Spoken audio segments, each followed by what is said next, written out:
Gimana boy? Kalau menurut lu ngaji itu perlu nggak boy? Itu perlu. Ngaji, sholat, Perlu apa perlu banget boy? perlu banget. Itu kebutuhan kita di akhirat. Kebutuhan di dunia udah ada, masa di akhirat nggak ada. Gitu. Iya. Nah, terus kalau orang yang terlalu cinta sama pekerjaannya sampai melupakan ibadah gimana itu boy? Apa namanya itu boy? Itu nggak baik. Nah, itu ada hukum dunia.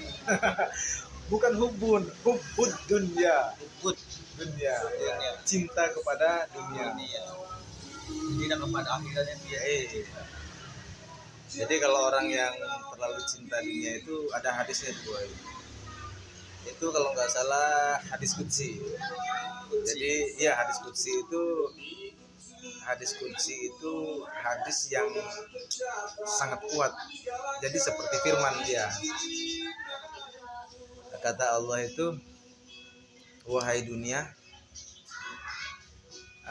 siksalah orang-orang yang mengabdikan dirinya kepadamu, dan mengabdilah engkau wahai dunia kepada orang-orang yang mengabdikan dirinya kepadaku. Itu kata Allah itu hadis qudsi. Ya benar lu boy.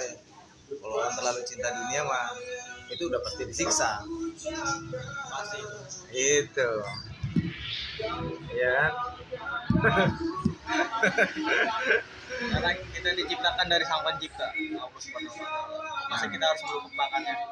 Oh iya dong. Itu nggak boleh, nggak baik. Karena kita akan ada nanti ya, ada kehidupan berikutnya. Jadi ada namanya istilah hidup kekal itu nanti setelah kita mati. Itulah kehidupan yang abadi sebenarnya. Bukan di akhirat.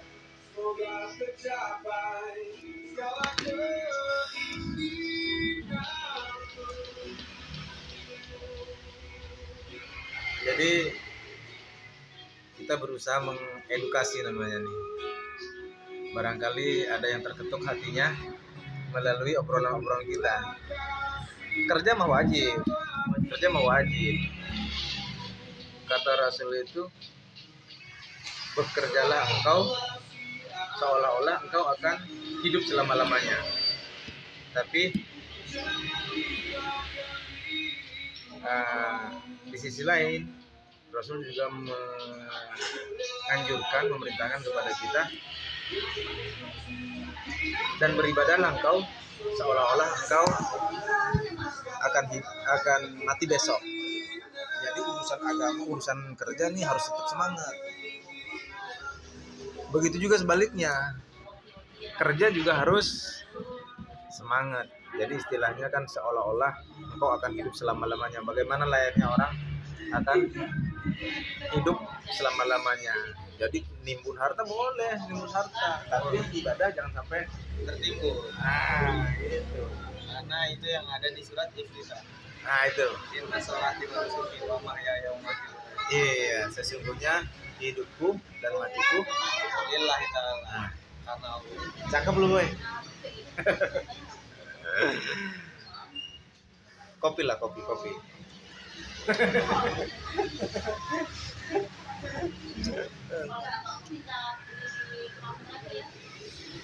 Dan jangan lupa pastinya makan mie ayam rasa.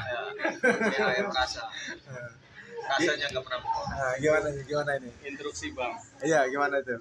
itu gimana caranya Bang untuk menyikapi antara dunia dengan akhirat biar kekejar semua Bang? Mohon sarannya Bang. Kebanyakan kan orang pada terlena Bang. Apalagi kalau sudah dikasih untuk hal urusan dunia itu dikasih yang enak. Padahal beliau itu terlena. Itu gimana caranya biar kita nggak terlena Bang? Mohon arahannya Bang. Hai. Itu pertanyaan cakep itu. Nah, kita bahas nih dikit-dikit. Jadi bagaimana caranya untuk menyikapi antara dunia dan akhirat lah intinya. Kalau menurut saya nih, ya harus bisa menyeimbangkan. Makanya di situ di Al-Qur'an kan ada tuh ya tafakkaru, ya tafakkaru, ya tafakkaru. Kita disuruh senantiasa untuk selalu berpikir. Artinya kita dikasih akal, dikasih kecerdasan, kita harus selalu memikirkan sesuatu apa yang akan kita kerjakan. Sebelum kita melakukan sesuatu, pastinya kita harus pikirkan terlebih dahulu. Begitupun dengan masalah pekerjaan dunia. Jadi karena di situ ada kewajiban yang harus kita tunaikan dalam setiap harinya. Kerja wajib karena kita ada kaitan dengan keluarga.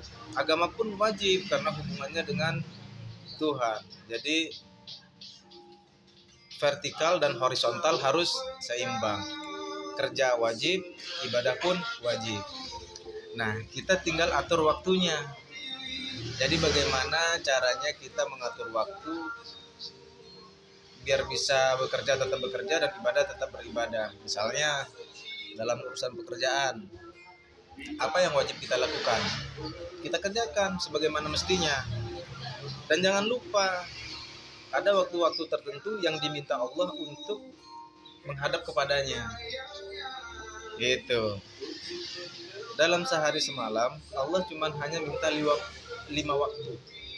Yaitu dimulai dari subuh menjelang pagi ya, menjelang matahari terbit, kemudian pertengahan hari yaitu zuhur, kemudian asar, maghrib, isya dan subuh.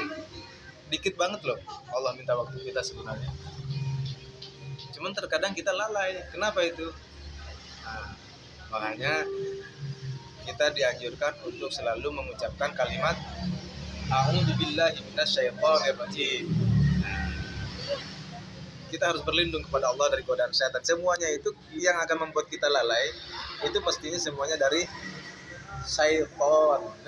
Itu. Cakep enggak, Boy? Cakep banget. Gimana? Terus sih Bang, satu lagi Bang. Iya. Saya. Dan bagaimana caranya Bang biar kita itu nggak menghamba dengan amaliyah baik kita. Ya suatu contoh kayak sholat kita ya kan, amal-amal kita ya kan. Kebanyakan itu orang itu membanggakan, bahkan sekarang itu dijadikan ibarat kata sebagai ya suatu contoh. Kalau kamu pengen sukses harus begini ya kan, beramal yang banyak ya kan. Dari ucapan seperti itu kadang orang itu menyikapinya bahwa dari amal itulah yang akan memasukkan seseorang itu ke surganya Allah, atau dari ibadah itulah seseorang akan memasukkan ke surganya Allah. Sedangkan kita menghamba diharuskan bukan dengan amaliyah baik kita atau ibadah-ibadah kita. Kita menghamba satu mutlak hanya cukup kepada Allah, nggak ada yang lain. Itu bagaimana Bang caranya? Terima kasih. Ini pertanyaannya sudah mulai berat ini. Udah mulai berat ini. Bagaimana caranya agar kita tidak menghamba kepada amaliyah kita? Jadi ada memang sebagian orang gitu ya, sebagian orang yang terlalu berbangga hati terhadap amal baik yang telah dia lakuin. Misalnya sholat, zikir, sholawatan dan lain sebagainya. Jadi bagaimana caranya? Ya tentu yang pertama kita harus meluruskan hati. Meluruskan hati, bagaimana caranya meluruskan hati? Nah, itu perlu latihan. Perlu latihan dan tentu yang paling utama itu kita harus tahu titik temunya. Karena memang itu qadarullah ya, istilahnya kita nggak bisa ngontrol pikiran. Jadi pikiran kita itu maunya sebenarnya ya lurus-lurus aja, ikhlas-ikhlas saja. Tapi yang namanya ada, kalau saya boleh mengistilahkan itu Mr. X lah istilahnya. Itu canggih banget itu. Semakin tinggi iman seseorang, maka semakin tinggi pula godaannya. Semakin tinggi pohon itu menjulang, maka semakin tinggi pula badai menerpa. Jadi jangan kira orang yang ahli sholat, ahli zikir, ahli puasa dan lain sebagainya itu jangan dianggap dia malah nggak punya godaan. Justru mereka itulah ladang-ladang utamanya, karena yang namanya iblis, setan itu bukan lulusan ecek-ecek, dia sekolahnya lulusan langit. Itu. Jadi ada istilah itu, iblis itu mantan malaikat. Gitu. Kalau ditanya masalah mengenal Allah, dia lebih dulu kenal dengan Allah. Dan tetapi itulah bejatnya iblis itu, dia mungkar terhadap Allah, tidak mau sujud terhadap Adam, ciptaan Allah, yang notabene Adam itu adalah ciptaan Allah, manusia. Manusia itu makhluk yang paling sempurna. Jika manusia itu mampu beramal sesuai dengan kehendak Allah, maka ilmunya itu akan melebihi tingginya ketinggian ilmu para malaikat. Tapi sebaliknya, ketika dia itu berkhianat, kufur, maka manusia pun bisa jatuh lebih rendah daripada setan dan iblis itu. Nah, kita mesti hati-hati. Kita luruskan hati sebelum kita memulai ibadah, bahwa kita beribadah semata-mata hanya karena Allah. Jadi begitu kira-kira. Dan jangan sesekali untuk beramal itu akan mendapatkan kekayaan. Beramal itu harus ikhlas. Jadi niat kita, makanya saya bilang itu meluruskan niat, bahwa tidak ada tujuan lain kita beribadah itu kecuali hanya mengharapkan ridha Allah. Masalah pekerjaan, masalah ekonomi, masalah dunia lah pokoknya, itu sudah dijamin. Jadi dalam Al-Quran itu ada istilah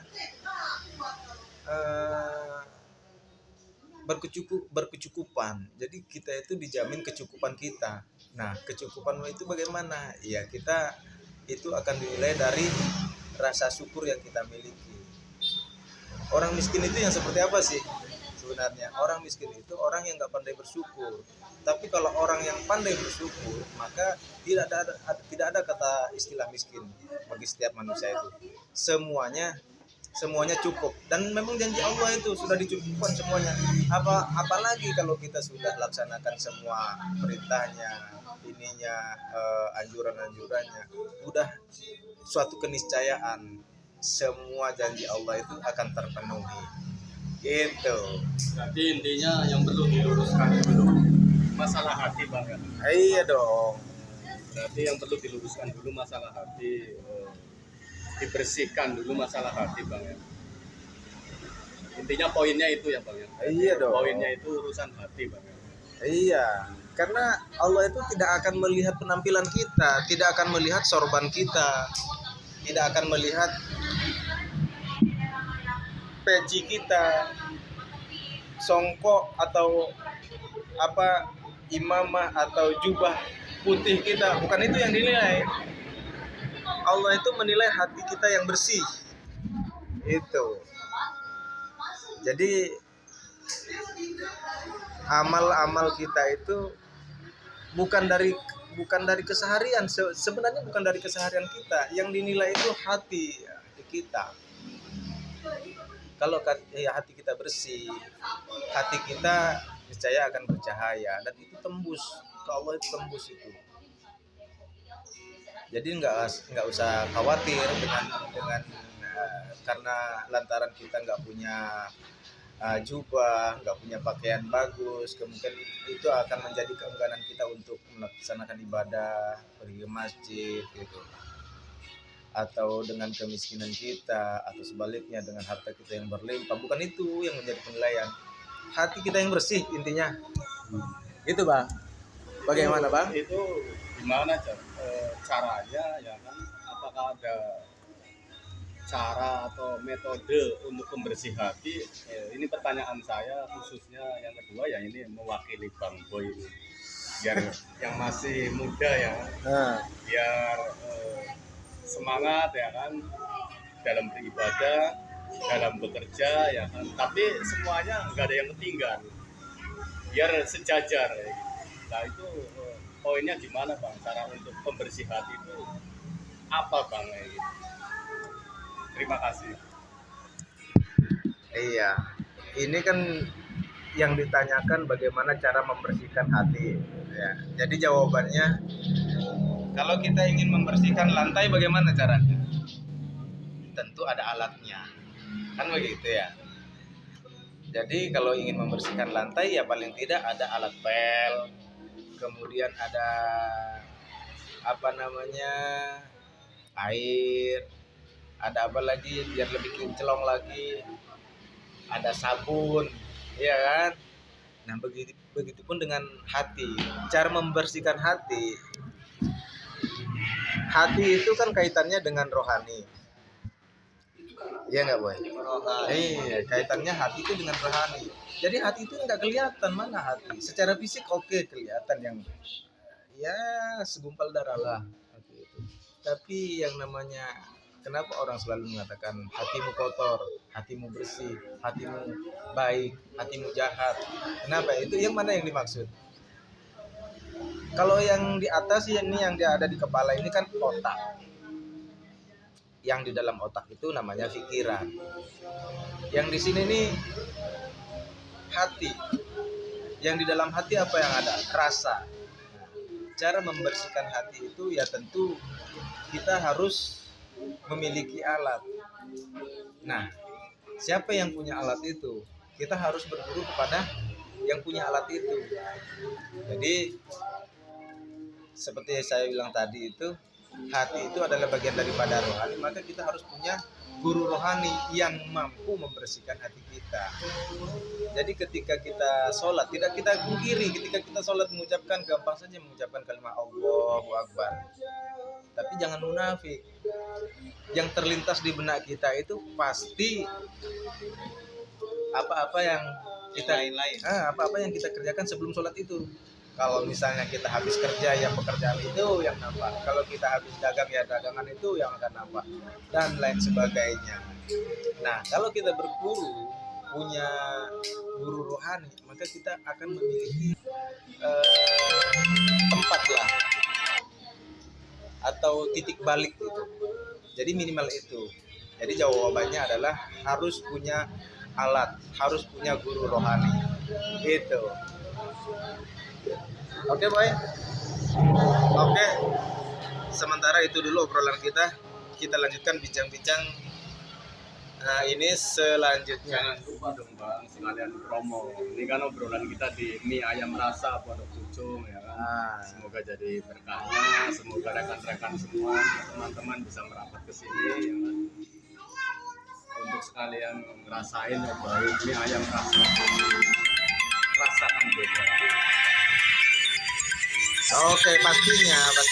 Jadi buat para netizen, buat para pendengar yang budiman, kalau Anda ingin mendapatkan sajian nikmat, sajian yang penuh dengan rasa, maka Anda harus datang nih ke kedai mie ayam rasa, khususnya yang berada di wilayah Ciledug. Ini posisinya di Pondok Pucung, Jalan Sunan Giri dekat kelurahan. Pokoknya kalau udah nyampe kelurahan, kalau dari arah selatan lewat dikit lagi ada kelihatan tuh mie ayam rasa. Nah di sini sajian kami selain kita menyajikan menu-menu yang ada, maka kita akan senantiasa menyapa dengan obrolan-obrolan sesuai dengan kesukaan Anda. Jika Anda suka dengan obrolan-obrolan agama, maka kami akan senang hati akan meladeni Anda. Oke, obrolan agama, obrolan rohani. Oke, assalamualaikum warahmatullahi wabarakatuh.